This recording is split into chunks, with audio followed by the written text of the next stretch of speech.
Hello students, welcome to all in my YouTube channel RK English Classes. My dear student, today in this video we shall read the second important rule of transformation, that is very important. And my dear student, from this rule every year a sentence is asked in board examination.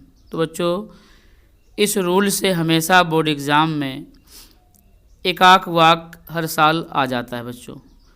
तो जो rule है बच्चों, sentences containing the adverb too, यानी बच्चों adverb to को हटाकर वाक का रूप बदलना। तो आइए बच्चों सबसे पहले हम इसके बारे में कुछ जानें। इसका जो पहला पार्ट बच्चों आप लोग को हम वीडियो दे चुके हैं। तो रूल है बच्चों, यदि एडवर्ब टू के बाद एडजेक्टिव और उसके पश्चात इन्फिनेटिव का प्रयोग हो तो ऐसे वाक्यों का रूप परिवर्तन साधारणतया जो है कॉम्प्लेक्स सेंटेंस में किया जाता है। तो बच्चों इसमें सबसे पहले एडवर्ब टू को हटाते हैं, उसके स्थान पर हम सो का प्रयोग करते हैं। अब बच्चों आगे हम आपको एग्जाम्पल के माध्यम से समझाएंगे। तो टू एडवर्ब टू को हटाकर हम क्या लगाएंगे, सो। दूसरी बात बच्चों, वाक में प्रयुक्त जो विशेषण है उसके पश्चात बच्चों हम दैट का प्रयोग करेंगे। और बच्चों दैट के बाद हम क्या करेंगे कि ही see it they I B में से यदि कोई एक कर्ता पहले क्लास के कर्ता के अनुसार जो हमारा पहला कर्ता है, मतलब वाक के शुरू में जो हमारा सब्जेक्ट आया है उसी सब्जेक्ट को उठाकर हम फिर दैट के बाद में जो है लिख देते हैं बच्चों। मान लीजिए शुरू में ही इज आया है तो ही इज लिखने के बाद में दैट के बाद में हम फिर उसी ही को, या हमारा शुरू में अगर सी आया तो सी को दैट के बाद में हम दोबारा लिखते हैं। और बच्चों अगला क्या नियम है, टू के स्थान पर हमें जो टू को हटाते समय क्या करना है कि टू के स्थान पर अगर वाक प्रेजेंट टेंस का है तो हम दैट के बाद कैन नॉट का प्रयोग करते हैं, और अगर पास्ट टेंस में है तो दैट के बाद सब्जेक्ट लिख करके सब्जेक्ट के बाद बच्चों हम कुड नॉट का प्रयोग करते हैं। जैसे कि बच्चों स्क्रीन पर आप लोगों के लिए एक बढ़िया सा वाक्य छपा हुआ है जो कि बराबर बोर्ड एग्ज़ाम में पूछा जाता है। तो बच्चों she is too big to work, इस तरीके का एक बोर्ड में जो है बोर्ड पेपर में एक वाक्य बच्चों दे दिया जाएगा और ब्रैकेट में लिख दिया जाएगा कि रिमूव एडवर्ब टू। तो बच्चों सबसे पहले सी सब्जेक्ट उतार लेंगे, सी इज टू बराबर सो, तो सी इज सो बिग। अब हम बच्चों दैट लगाएंगे, दैट और शुरू का सब्जेक्ट फिर, तो she is so big that she can not work.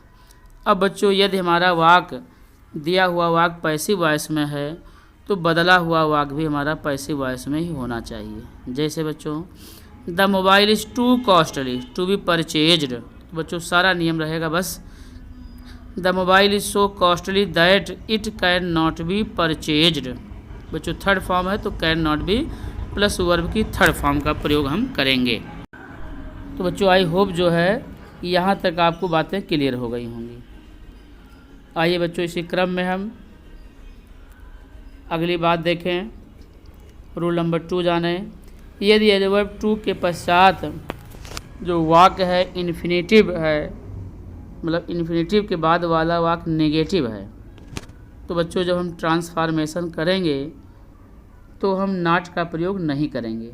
जैसे बच्चों पहले वाक्य मैंने देखा कि she is too big to work, जब हमारा वाक्य अफर्मेटिव होता है दिखने में तो हम उत्तर बनाते समय नेगेटिव बनाते हैं बच्चों, और जब हमारा वाक्य नेगेटिव में रहेगा तो उत्तर जब हम बनाएंगे तो नॉट को हटा देंगे, तब दोनों का अर्थ मैच करेगा।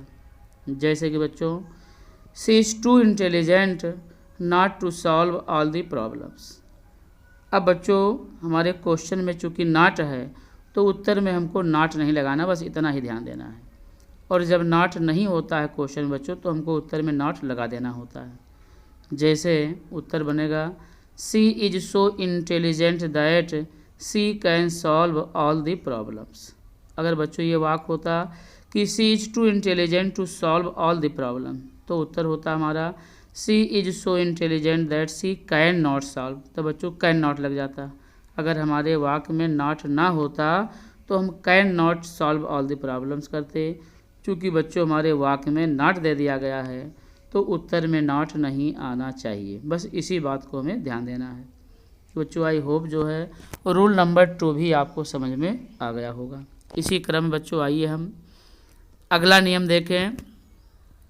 एडवर्ब टू का जो तीसरा रूल बनता है बच्चों, यदि वाक्य का कर्ता इट है या कोई बेजानदार वस्तु है तो उस वाक्य में जो प्रयुक्त वाक्यांश के आगे फॉर मी अगर आया है बच्चों, या फॉर हिम आया है, फॉर अस आया है, फॉर वी आया है या फॉर देम आया है, तो फॉर मी को बच्चों हम आई में बदल देते हैं, फॉर हिम को हम हिम बदल देते हैं, फॉर अस को बी में, फॉर देम को देम बदलते हैं। जैसे बच्चों उदाहरण नीचे दिया हुआ आप तुरंत समझ जाएंगे। It was too cold for him to go out. अब बच्चों हमारा सब्जेक्ट इसमें इट है तो इधर वाला पोर्शन सही बच्चों जैसा आप ऊपर बनाए थे वैसा बना देना है। लेकिन बच्चों आगे जो फॉर हिम है हम फॉर हिम को हटाकर दैट के बाद फॉर हिम को ही में बदल देंगे।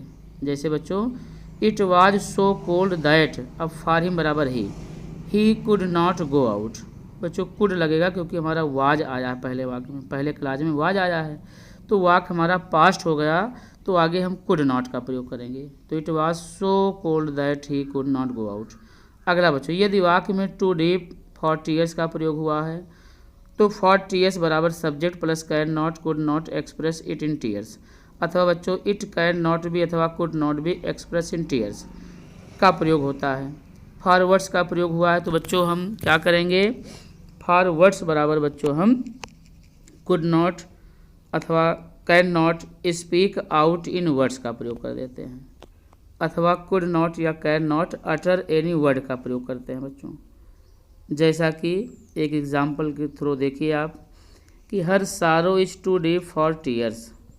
तो बच्चों बताया गया कि अगर फॉर टीयर्स वाक्य में आया है तो फॉर टीयर्स के बराबर हम क्या करेंगे, सब्जेक्ट लाएंगे शुरू वाला और कैन नॉट या कुड नॉट लगा करके एक्सप्रेस इट इन टीयर्स का प्रयोग करेंगे। तो उत्तर बनेगा बच्चों हर sorrow is so deep that it can not be expressed in tears. इस वाक्य को बच्चों हम ऐसा भी कर सकते हैं कि her sorrow is so deep that, अब हर को हम उठाकर इधर लाएंगे तो सी हो जाएगा बच्चों, तो सी हो जाएगा तो she can not express it in tears हो जाएगा, ये भी सही है बच्चों।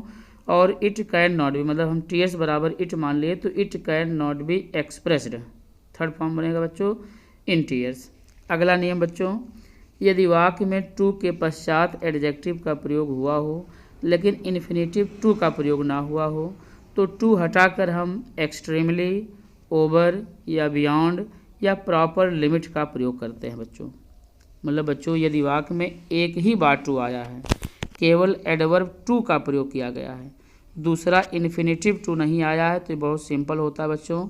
केवल हम एडवर्ब टू को हटाकर क्या करेंगे, उसके जगह पर एक्सट्रीमली लगा देंगे या ओवर लगा देंगे या बियॉन्ड द प्रॉपर लिमिट लगा देंगे और बच्चों हमारा वाक्य बन जाएगा। जैसे बच्चों the weather is too cold, मौसम बहुत कोल्ड है बच्चों, इसका 3 प्रकार से हम ट्रांसफॉर्मेशन कर सकते हैं। The weather is extremely cold, अथवा बच्चों the weather is over cold, अथवा बच्चों the weather is cold beyond the proper limit, और हमारा तीनों आंसर बच्चों एकदम करेक्ट माना जाएगा। इन दिस वे बच्चों आई होप आप इस वीडियो को समझे होंगे। With this video comes to an end. Thanks for watching the video.